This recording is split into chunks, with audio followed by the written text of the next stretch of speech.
Good morning traders. আমি দেখা পাইছোঁ যে মাৰ্কেটত ডাঙৰ গেপ ডাউনে অপেন হৈছে 315 পইণ্ট যেতিয়া গেপ ডাউন অপেন হৈছে তো আমাৰ কাৰণে নৰ্মেল দিনত ডাঙৰ গেপ ডাউনে হ'ব। তো মাৰ্কেটত আমি লাষ্ট কেইদিনমানৰ পৰা দেখা পাই আহিছিলোঁ যে মাৰ্কেট ওপৰত যাব ট্ৰাই কৰিছিলে মানে বায়াৰ মাৰ্কেটখন ওপৰত নিব ট্ৰাই কৰি আছিলে। যিহেতু মাৰ্কেটখন বায়াৰ্ছে ওপৰত নিব ট্ৰাই কৰি আছিলে আৰু তাতে আজি দেখা পাই গ'লোঁ কি মাৰ্কেট ওপৰত গৈ আছিলে, ওপৰত গৈ থাকোঁতে কিন্তু আজি এটা কোনোবাই চেল কৰিলে। চেল কৰাৰ লগে লগে মাৰ্কেট কি কৰিলে ডাঙৰ গেপ ডাউন অপেন কৰাই দিলে। মানে কি আমি দেখা পালোঁ যে যোনটো বায়াৰে মানে বাই কৰি গৈছিলে সি মাৰ্কেটৰ পৰা মে বি ওলাই দিব, নহ'লে সি মাৰ্কেটত মানে অলপ উইক হৈছে বা এই চেলাৰটো ওপৰত যোনে চেল কৰিব সি ষ্ট্ৰং হ'ব। ত' আমি সেইটো পইণ্টত আমি চাব লাগিব যে আমি একদিন কণ্টিনিউছলি আমি বাইঙত অলপ ফ'কাছ কৰি আছিলোঁ। তো এতিয়া মে বি ট্ৰেণ্ডটো চেঞ্জ হ'বও পাৰে, হয়নে? তো যিহেতু ট্ৰেণ্ডটো চেঞ্জ হ'ব পাৰে তো তেতিয়া আমি চেলিঙত আমি বেছি ফ'কাছ দিব লাগিব, মানে চেলাৰটোৰ ওপৰত আমি বেছি ফ'কাছ দিব লাগিব, হয়নে? তো সেইটো কাৰণে আমি চাব লাগিব আজি মাৰ্কেট যেতিয়া অপেন হৈ পিনি ফাৰ্ষ্ট কেণ্ডেললৈ কেনেকৈ বিহেভ কৰে। যদি মাৰ্কেটত ফাৰ্ষ্ট কেণ্ডেলডাল যদি ভাল ষ্ট্ৰং গ্ৰীণ হ'লে আমি গম পাম এই চেলাৰটো উইক আছিলে। সি মাৰ্কেট গেপ ডাউন অপেন কৰাব পাৰে, কিন্তু সি চেলাৰটো যিহেতু উইক আছিলে, কিন্তু মাৰ্কেটে কি কৰিলে ফাৰ্ষ্ট কেণ্ডেলডালে মানে ষ্ট্ৰং গ্ৰীণ বনাই দিলে। মানে কি কৰিলে ফাৰ্ষ্ট এই চেলাৰটোক উইক কৰি পেলালে। যিহেতু চেলাৰটোক উইক কৰি পেলালে আমি তেতিয়া কল চাইডে যাব ট্ৰাই কৰিম। চাওঁ আমি প্ৰপাৰ আমাৰ ছেটআপ পালে আমি এনেকুৱাত কল চাইডে বনাব ট্ৰাই কৰিম আৰু আমি কল চাইডে ল'ব ট্ৰাই কৰিম। যদি মাৰ্কেটত আমি দেখা পালোঁ যে মাৰ্কেট গেপ ডাউন অপেন হৈ কণ্টিনিউছলি তলত যাব বিচাৰিছে, ডাঙৰ ৰেড কেণ্ডেল বনাইছে, তেতিয়া আমি কি কৰিম সেই মমেণ্টামতে আমি পুটত ল'ব ট্ৰাই কৰিম, হয়নে? মানে আমি চেলিং চাইডত যাব বিচাৰিম। আৰু যদি মাৰ্কেটে অপেন হৈ পিনি যদি শ্ল' মুভমেণ্ট দি পিনি তলত আহিব বিচাৰে আমি তেতিয়াও কল চাইডে যাব ট্ৰাই কৰিম, হয়নে? আৰু মাৰ্কেট যদি অপেন হৈ শ্ল'লি ওপৰত যায়, শ্ল'লি ওপৰত গ'লে আমি পুট চাইডে আহিব বিচাৰিম, মানে চেল কৰিব বিচাৰিম। তো চাওঁ মাৰ্কেটে আমাক কেনেকৈ কি দেখায়, মাৰ্কেটৰ ফাৰ্ষ্ট মুভমেণ্ট মানে কেনেকৈ বিহেভিয়াৰ কৰি দেখায়। তো সেই বিহেভিয়াৰ মতে মাৰ্কেটৰ প্ৰাইজেকশ্যন মতে আমি ট্ৰেড ল'ম আৰু আমাৰ ছেটআপ মতে আমি ট্ৰেড ল'ম। চাই থাকক ভিডিঅ'টো শেষলৈকে। আৰু আপোনালোকে যদি আমাৰ বিচাৰে আমাৰ টেলিগ্ৰাম চেনেলটো জইন কৰিব তো জইন কৰিব পাৰে। আমাৰ টেলিগ্ৰাম চেনেলত আমি ছাপৰ্ট ৰেজিষ্টেঞ্চ কেনেকৈ ড্ৰ কৰা হয়, কি কৰা হয়, এইবোৰ চব আপডেট কৰি থকা হয়। কি ট্ৰেড লৈছোঁ, কেনেকুৱা ট্ৰেড লৈছোঁ, এইবিলাকৰ ওপৰত আপডেট কৰি থকা হয়। তো সেইটো কাৰণে আমাৰ টেলিগ্ৰাম চেনেলটো জইন কৰিব পাৰিব আৰু ভিডিঅ'টো শেষলৈকে চাই থাকিব। আই হোপ আপোনালোকক কিবা নহয় কিবা এটাতো শিকাব পাৰিম আজি ভিডিঅ'টোৰ থ্ৰুদি। তো সেইটো কাৰণে ভিডিঅ'টো শেষলৈকে চাই থাকিব।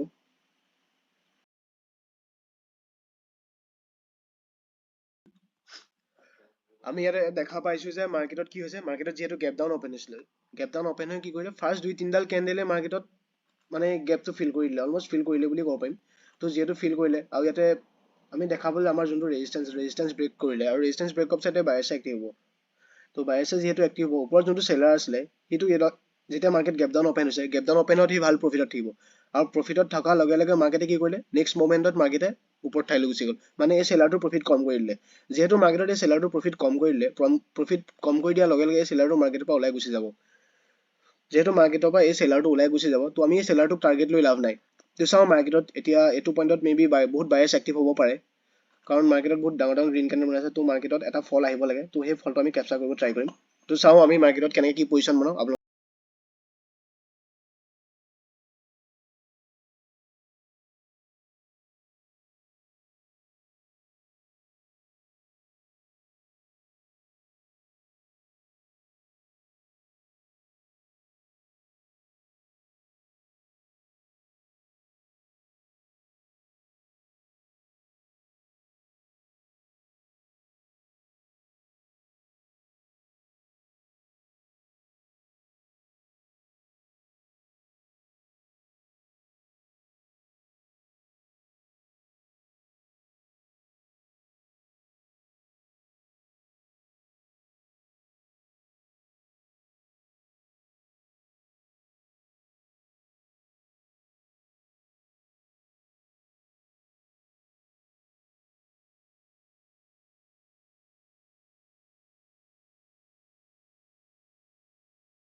হেল্ল' ট্ৰেডাৰ্ছ, আমি ইয়াতে আমাৰ অলমষ্ট আমাৰ প্ৰফিট বুক কৰি দিলোঁ, যিহেতু আমি 100 পইণ্টছৰ আমাৰ টাৰ্গেট থাকে আৰু আমি প্ৰিমিয়ামতো ভাল পাইছোঁ।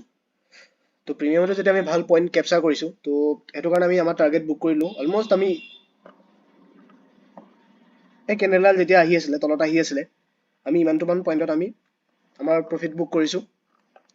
আৰু আজি আমাৰ ট্ৰেডটো লোৱাৰ ৰিজন এইটো আছিলে, আমি মাৰ্কেটত অলৰেডি কৈ আহিছিলোঁ যে মাৰ্কেটত যেতিয়া ওপৰলৈ যাব, ওপৰলৈ গৈ যেতিয়া মাৰ্কেট মুভমেণ্টটো শ্ল' হ'ব, মানে যিহেতু ওপৰৰ যোনটো চেলাৰটো মাৰ্কেটৰ পৰা ওলাই গুচি যাব, তাৰপিছত ইয়াতে দেখিব কি ভাল গ্ৰীণ কেণ্ডেল দেখাৰ পিছত মাৰ্কেটত ইয়াত বায়াৰ্ছ এক্টিভ হ'ব। ইয়াতে যেতিয়া বায়াৰ্ছ এক্টিভ হ'ব, তো বায়াৰ্ছৰ ষ্টপ লছেছ ক'ত থাকিব? অবভিয়াছলি তলত থাকিব। তো তলত থাকিব যেতিয়াতো আমি তেখেতলোকক ষ্টপ লছেছ হান্ট কৰিবৰ কাৰণে আমি পুটৰ পজিশ্যনটো বনাইছিলোঁ। আৰু আমি ইয়াত দেখা পাইছিলোঁ যে মাৰ্কেট কি হৈছিলে, মাৰ্কেট চক কণ্টিনিউৱাছলি কেইদিনমানৰ পৰা মাৰ্কেট ওপৰত গৈ আছিলে, মানে কি বায়াৰ্ছ মাৰ্কেটত বহুত জেগাত বায়াৰ্ছ আহি আছিলে, হয়নে? তো মাৰ্কেটত যেতিয়া বহুত জেগাত বায়াৰ্ছ আহি আছিলে, তো বায়াৰ্ছ যেতিয়া আহি থাকোঁতে মাৰ্কেট আজি গেপ ডাউন অপেন কৰি দিলে, মানে 300 something point gap down open হ'ল। তো ইমান ডাঙৰ পইণ্ট এটা যেতিয়া গেপ ডাউন অপেন হ'ব, অপেন হোৱাৰ লগে লগে আমি গম পালোঁ যে বায়াৰটো যোনটো আছিলে সি মাৰ্কেটৰ পৰা ওলাই গুচি যাব, নহ'লে সেই বায়াৰটো উইক হৈছে, মানে ওপৰত কোনোবা ষ্ট্ৰং চেলাৰ আহিছে, হয়নে? তো মাৰ্কেটত যোনটো পাৰ্টি ষ্ট্ৰং থাকিব আমি সেইটো পাৰ্টিৰ লগতে যাব লাগিব। তো সেইটো কাৰণে আমি কি কৰিলোঁ, মাৰ্কেটত আমি দেখা পালোঁ যে মাৰ্কেটত ওপৰ যোনটো বায়াৰ, সেই বায়াৰটো উইক হৈ গৈছে। তো উইক হৈ যোৱাৰ লগে লগে আমি সেই বায়াৰটো এগেইনষ্টত আমি কাম কৰিবলৈ ষ্টাৰ্ট কৰিব লাগিব।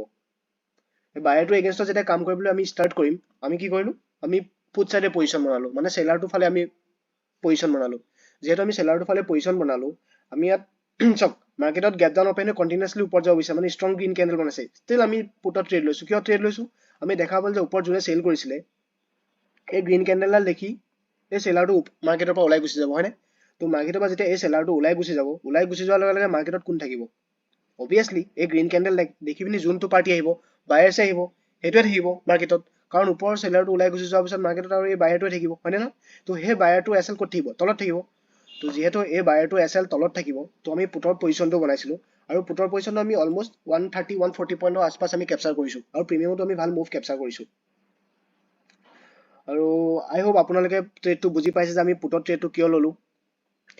আৰু এইটো কথা ক'ব বিচাৰোঁ যে আপোনালোকে যদি আমাৰ টেলিগ্ৰাম চেনেলটো জইন কৰিব বিচাৰে তো কৰিব পাৰে, আৰু আমাৰ অফলাইন ক্লাছো জইন কৰিব পাৰে। আমি যিটো ষ্ট্ৰেটেজিৰ ওপৰত কাম কৰোঁ, আমি যিহৰ ওপৰত ট্ৰেড লওঁ, আমি আমাৰ সাইকলজিটো কি হয়, আমি কেনেকৈ ৰিস্ক মেনেজমেণ্ট মেইনটেইন কৰোঁ, আমি কোৱান্টিটি মেনেজমেণ্ট কেনেকৈ মেইনটেইন কৰোঁ, এইবিলাকৰ ওপৰত যদি আপোনালোকে জানিব বিচাৰে বা শিকিব বিচাৰে, তো আমাৰ টেলিগ্ৰাম চেনেলটো জইন কৰক। আৰু যদি আমাৰ অফলাইন কোৰ্চ ল'ব বিচাৰে, অফলাইন কোৰ্চ লওক, আৰু বহুতো আপোনালোকে শিকিবলৈ পাব। আৰু আমাৰ অফলাইন ক্লাছৰ এমাউণ্টটো একদম সৰু, জাষ্ট আমি এটা ফিজ লৈছোঁ, যাতে ফ্ৰীতে, মানে ফ্ৰী কিছুমান বস্তু মূল্য নাথাকে, সেইটো কাৰণে আমি ফিজটো লোৱা হৈছে। এইটো নাভাবোঁ যে অফলাইন ক্লাছ আমি ডাঙৰ এমাউণ্ট লৈছোঁ, একদম সৰু এমাউণ্ট এটা লওঁ আমি, যিটোৰ পৰা মানে আপোনালোকৰ মানে মাৰ্কেট এখন শিকিবৰ কাৰণে ইমান মানে কি বুলি ক'ম, মাৰ্কেট এখন শিকিবৰ কাৰণে মানুহে ভাবে কি বহুত টকা লাগিব, বহুত কিবা কিবি লাগিব, আৰু বহুতে লুটিও থাকে, হয়নে? তো আমি সেইটো কৰিব নিবিচাৰোঁ যে আপোনালোকৰ পৰা আমি বহুত এগালমান টকা লৈ পিনি আপোনালোকক শিকাওঁ। আমি জাষ্ট এটা একদম সৰু এমাউণ্ট এটা লওঁ, যাতে আপোনালোকে সেই ফিলটো আহিব নালাগে যে ফ্ৰীকৈ শিকিছোঁ, তো সেইটো বস্তু মূল্য নাই, সেই ফিলটো আহিব নালাগে, সেইটো কাৰণে আমি সৰু এমাউণ্ট এটা লওঁ। তো আপোনালোকে জইন কৰিব বিচাৰে যদি কৰিব পাৰে, আৰু আপোনালোকে আমাৰ টেলিগ্ৰাম চেনেলটো জইন কৰিব পাৰে। আৰু আই হোপ আজি আপোনালোকে আমাৰ ট্ৰেডটো বুজি পালে, আৰু আমি কি ট্ৰেড লৈছিলোঁ, আৰু আমাৰ ট্ৰেড লোৱাৰ ৰিজনটো কি আছিলে, আমাৰ সাইকলজিটো কি আছিলে, আপোনালোকে বুজি পাইছে। আমি যিমান পাৰোঁ আমি এক্সপ্লেনেশ্যন দিব বিচাৰোঁ, আৰু যিহেতু ইউটিউবত মই টোটেলি নতুন, তো ইমান এক্সপ্লেনেশ্যন কৰাৰ মোৰ ইমান অভিজ্ঞতা নাই, তথাপিও মই মোৰ ফালৰ পৰা যিমান পাৰোঁ মই সিমানটো কৰিছোঁ, আৰু যিমান পাৰোঁ মই সিমানটো মই আপোনালোকক ট্ৰেড লৈ দেখাব বিচাৰোঁ। আৰু ইয়াতে মই পজিশ্যন নেদেখুৱা এটাই ৰিজন, কাৰণ মানুহে চাব হা, পজিশ্যন দেখিলে বহুত ইনফ্লুৱেঞ্চ হৈ যায়। মই এইটো নিবিচাৰোঁ যে মানুহে ইনফ্লুৱেঞ্চ হওক। ইয়াতে আপোনাৰ অকল আমি এটা চাইডে চালে নহ'ব, পজিটিভ চাইডটো চালে নহ'ব, ইয়াতে নিগেটিভ চাইডো থাকিব পাৰে, হয়নে? তো আমি দুটা চাইড আমি চাই পিনি আমি ইয়াতে পজিশ্যনটো নেদেখাওঁ। তো ইয়াতে মই জাষ্ট এনালাইজটো আপোনালোকক কৈ আছোঁ যে মই কি কৰিছোঁ, কি নাই কৰা, আৰু আমাৰ কেনেকৈ কি কৰিব লাগে, হয়নে? তো আই হোপ আপোনালোকে বুজি পাইছে, আৰু ভিডিঅ'বিলাক চাই থাকিব আমাৰ, আৰু চেনেলটো ছাবস্ক্ৰাইব কৰি ৰাখিব। আৰু আমাৰ টেলিগ্ৰাম চেনেলৰ লিংকটো আমাৰ ডিছক্ৰিপশ্যনত দিয়া আছে, আপোনালোকে জইন কৰে যদি কৰি ল'ব বিচাৰিব, মানে কৰিব পাৰিব। Thank U.